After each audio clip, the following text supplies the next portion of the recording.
John F. Kerry was never in Vietnam. You know, John Kerry pissed a lot of us Shriners off when he talked about his so-called Vietnam service.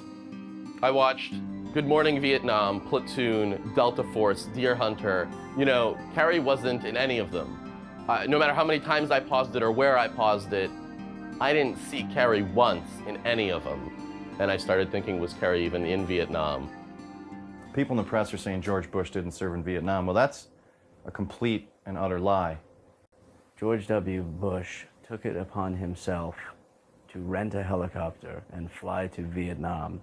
Chuck Norris in Delta Force 1, 2, and 3 keeps going back and kicking ass. John Kerry's like, I voted for education. That doesn't sound to me like someone who's kicking ass. That sounds like someone who wants to fix the schools.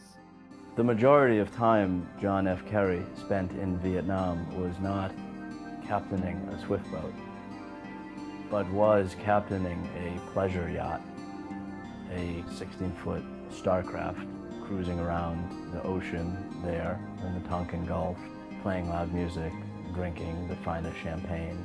Most of Kerry's Vietnam service was on that boat, not on the swift boat. John Kerry had almost unlimited supply of beaver pelts, gum, candy, cars, and he would trade with the Viet Cong openly. And I remember his Sarge, I was told his Sarge once, I saw the thing, I bet his Sarge was like, no, and I bet John Kerry was like, well, I'm gonna, and you can't stop me because of my influence. There are documents inside the CIA that prove that George Bush arrived in Vietnam in 1975 and was there until 1981. Probably the hardest years of the war because there were fewer soldiers backing him up, running around Vietnam, winning the peace, helping people set up, you know, shoe repair shops, how to take guns and throw them out. Like, people didn't know how to throw out guns. George Bush was over there teaching them how to do that. George W. Bush gave his life in Vietnam.